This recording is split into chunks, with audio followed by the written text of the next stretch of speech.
Hey everyone, welcome back to the channel. So today I have the new DualSense Edge PS5 controller just released by Sony. So this controller is going to allow for ultra customizations for those gamers. I did purchase this straight from Sony's website and it retailed at $199 US. In the back you can see where it mentions you have ultra customizable controls, mapping back buttons, a wireless controller features built in with haptic feedback, adaptive triggers, and then replaceable stick modules.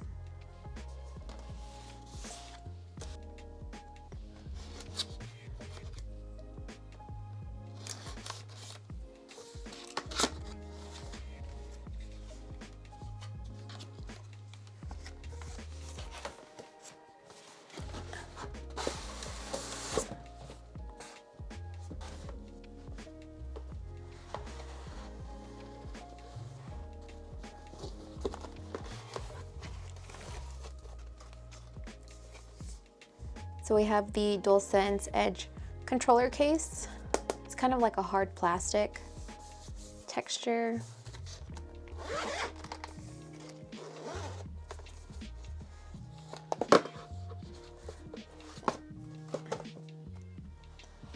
So in the case we have the controller itself. We have a USB to USB-C braided cable here, 2 high dome caps, 2 low dome caps, 2 half dome back buttons, and then 2 lever back buttons. But here's the controller. It feels like there's some type of grip on the back side, this white part here. Definitely feels like there's more grip, so it'll help with holding on to the controller. In comparison to just your regular DualSense controller, we definitely do not have that extra grip, so that is a nice addition.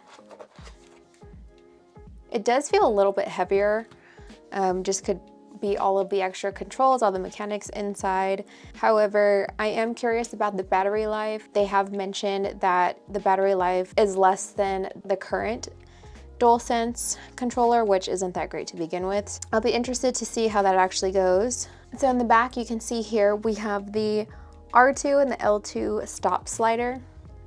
So if you leave it as is, the L2 and R2 are basically going to feel like they would on a regular DualSense controller.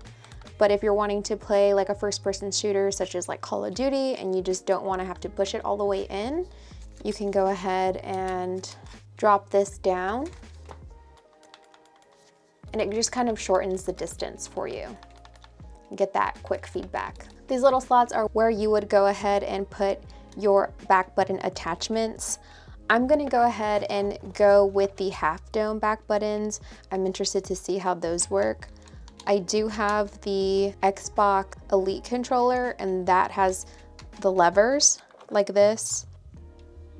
So I just want to try something different. As I mentioned, we also get 2 high dome and 2 low dome caps, along with your standard caps that are attached already, of course. Personally, I like the low dome caps, so I'm going to go ahead and replace that. So to remove the caps, you're basically just going to pull the cap directly away from the controller. So we'll pull that one out.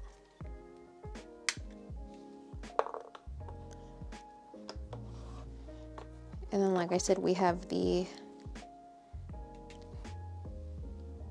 high dome and the low dome. I'm gonna go with the low. And then to attach the caps, you're just going to put the cap on the stick and push down until you hear a click. There we go.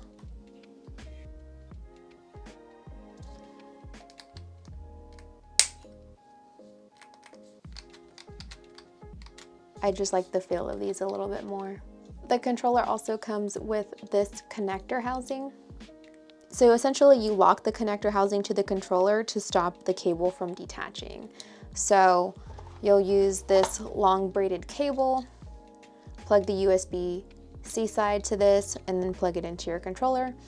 Make sure that, if you maybe stand up while you're gaming or try to walk away, it's not going to pull that cord out of your controller. With the carrying case, there is this back section that you can remove, and you can go ahead and plug in your cable there. So if you want to charge your controller while being in the case, you can do so. You would just plug it in there. So that's convenient. That is similar to, Xbox does a similar thing with their Xbox Elite controller. So down here we have the FN button. So this is where the customization actually comes into play. You can map different buttons to whatever you want and save it under a specific profile. So if you're playing like Call of Duty and you're wanting the back buttons to like ping a location and maybe do like your kill streaks on this side, you can do that. But those particular buttons are not going to make sense for another game you're playing. You can go ahead and create different profiles, and then you can swap them by using the FN and then pushing the triangle X or whatever the case is. So that's going to allow you to quickly switch between profiles. But overall, the controller does feel really nice in the hands.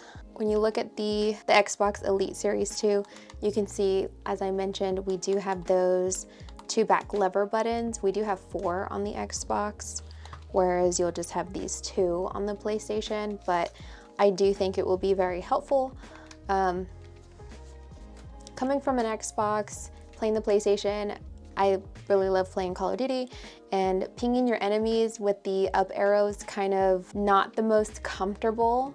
So mapping the back button is going to be a lot more helpful, whereas on the Xbox, all I had to do was just go down a little bit. I don't know, it was just more comfortable for me on the Xbox, but I do think that having this PlayStation controller is going to help out a lot with the ergonomics and just my gameplay in general. Not to say that I'm really good, but I just play for fun, so no judging. But nonetheless, I'm really excited to use this. So on this, you can also swap out the stick module. That is not something that you can do on the Xbox Elite controller, but let's just say you've had this controller for a while, you're gaming pretty often, and you're starting to get stick dripped.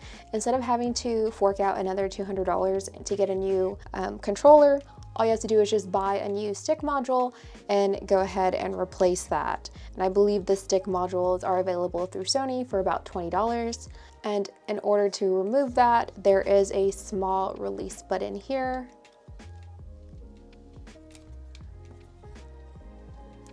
With that, you're able to take off the front cover. We have these levers here on the side. You would just pull it up, and then you can take out your stick module. So pretty simple. I hope they start making different colored faceplates so I can go ahead and customize this controller, kind of like I did to this one. I mean, obviously this was just your regular controller that came in the box, and I just bought this little faceplate off of Amazon to kind of give it a little bit customization. So I would like to do that with this controller as well, since you are limited to just this one color. But overall, I do think it looks aesthetically pleasing. As you can see next to each other, just the buttons are black on this controller, whereas obviously they're white on this one. If you look closely here, hopefully the camera will catch it, you can see like the PlayStation symbols. It doesn't really bother you. I mean, you can feel it if you're really looking for it, but for the most part, it's pretty smooth. We also have that texture kind of on the L2 and R2 buttons here, kind of give a little bit more grip. I think that'll help. Yeah, because we don't have anything on the current one. So that'll help, but yeah, here's the controller, and I'm really excited to start using it. But if you can do me a favor and hit that subscribe button, it would be greatly appreciated so I can continue making more content like this. But down in the comments, let me know if you are going to purchase one or if you have any other questions. But thanks for watching, and I'll see you in the next one.